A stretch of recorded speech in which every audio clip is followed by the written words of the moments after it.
right, JC here with another Pacific Fen Spotlight. Now, today we are at the Wayward Coffee House once again. Really cool coffee house in Greenwood. That's a neighborhood in Seattle, Washington. Now, today's show is going to be an interview with Vixy and Tony. I finally managed to corner them in their studio, and I strapped them down and grilled the heck out of them.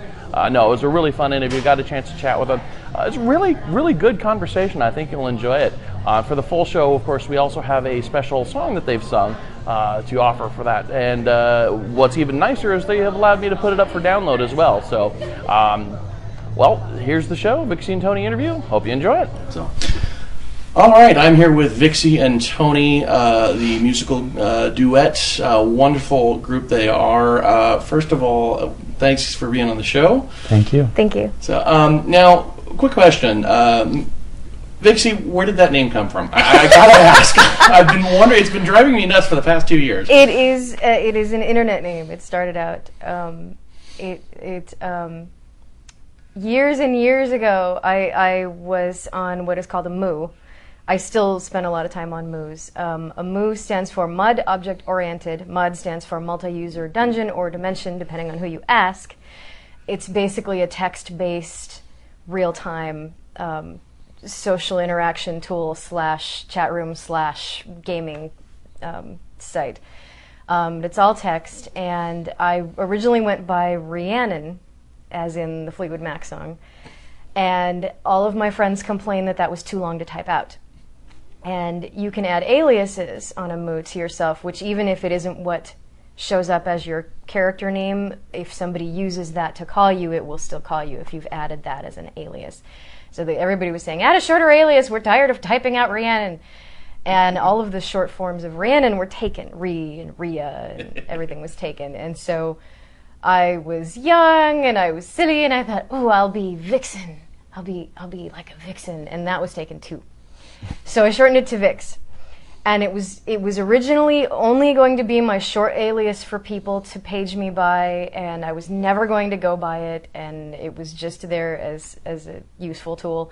And then the first time I met a bunch of Mooers in person, I discovered that that's how they all thought of me. They all thought of me as Vix. You know, I would occasionally use it as a screen name, but mostly the screen name was Rhiannon, and they were like, nope, you're Vix.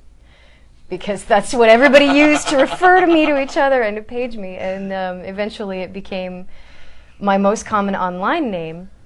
And when most of my friends for a period of time were people I'd met on the internet, I met my husband on the internet, we all referred to each other by our screen names when we met up in person. And it's actually much more common for me now to refer to most of those people by their screen names, and for my husband and I to refer to each other as Vixy and Fishy rather than our real names. If I hear him say my real name, I know he's been talking to his parents. And then it carried over from the internet into Filk, and that sounds about as involved as my nickname of JC. I've been wondering about that, actually. I will tell you that, but that's going to have to be a different show, so I'll tell you that later. But now, Tony, you don't have a nickname. Well, you may probably have a nickname, Tony being short for Anthony, I would guess. But no, but Vixy calls me Monkey. He calls you Monkey, okay. Well, I'm not the only one. You get to tell where that came from now. Yeah, that was just a video game online handle. I was Monkey Brains for my online handle for a long time. Well, that would explain the Monkey Brains T-shirt I saw you in one of them. Yeah, a friend of mine, his name's Todd. He and I were in a sort of a gaming clan for online Quake games, and we were the Monkey Clan, and he was originally Monkey, and then he was Monkey, and I was Monkey Brains, and other people in the clan were other parts of monkey bodies. Monkey feet and monkey tail. And so we would all be online with all these monkeys in a gaming server, and so my online handle was still Monkey Brains, and that's what Vixy knows me as, and she shortened it to Monkey. And so when you go out in the winter, are you chilled Monkey Brains? Sorry, bad reference, but now, how did you two meet as far as you guys are just fantastic artists. How did you guys get together and be able to perform this great duet thing? Well, the very first time was at Oricon in Portland. In what year? Yeah, I'm trying to remember what year. That's always the thing, isn't it? It was approximately maybe 2002, 2003, something along those lines. I could look it up and find out for You sure. think would remember, but I'm terrible with dates. But it was at an Oricon. So not too through long mutual ago, friends. but not like recently. We've been performing together for 4 years, I think now. So it was at Yeah, least so we've another been year performing before that. together as a duo for about So 5 or 4 6 years or years so. ago. So yeah, about.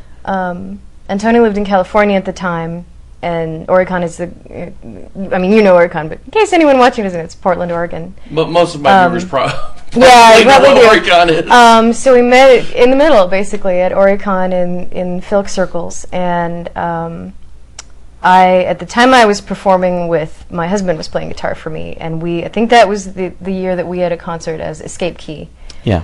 And you had a concert as well, I recall. Yeah, I think I had a solo concert where I was singing my parodies and cover tunes and stuff, and she had a concert where her and her husband and Audrey, at that time, it was when Audrey was still with you as Escape Key, had a little concert as Escape Key, and I was very impressed, and I remember talking to you after the concert and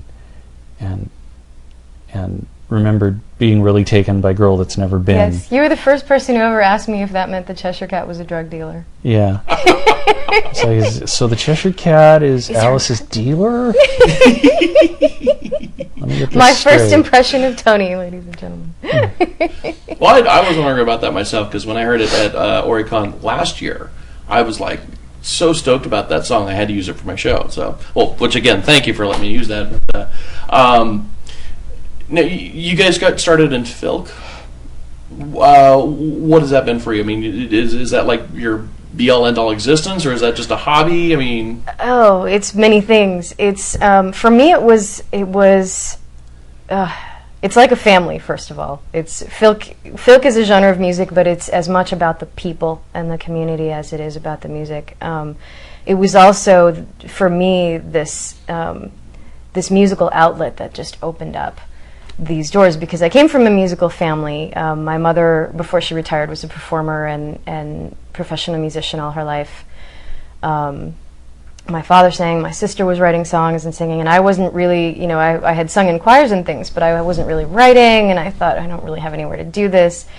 And Fishy took me to my first Filk Circle was also in Oricon, a previous Oricon to that.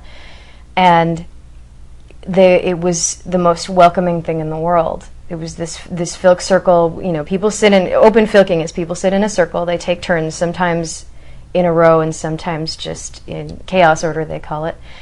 And it was like suddenly I had a place to express myself musically. I had a place to sing, I had a place to go and people to sing with and people who would listen, and it was the most welcoming, incredible thing.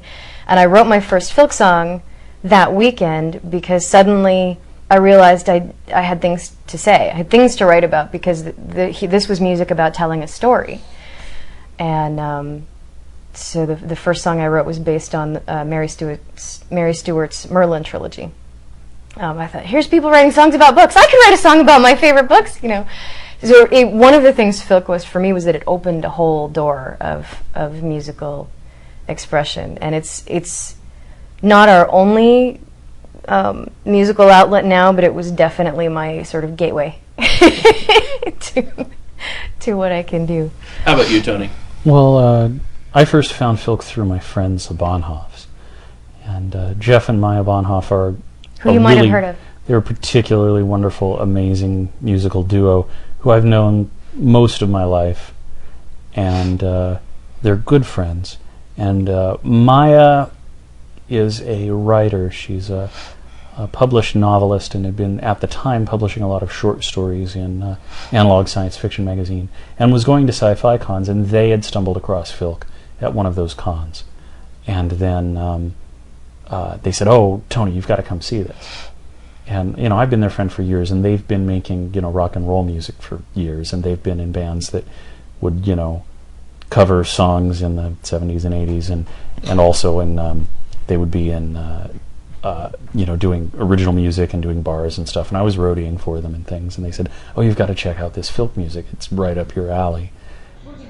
And that's all we have for this show. Of course, you'll get the full show on the website. Why you're still at YouTube? Well, if you're coming in fresh from YouTube, that's fair enough. But go to this website, pacfen.com, get the full show, and get a special bonus song that Vixy Tony sang for me. It was really cool, and you're going to enjoy it. You'll also be able to download the episode too. So go to this website. You should know it by now. And until next time, this is JC reminding you to get your geek on with Pacific Fen Spotlight.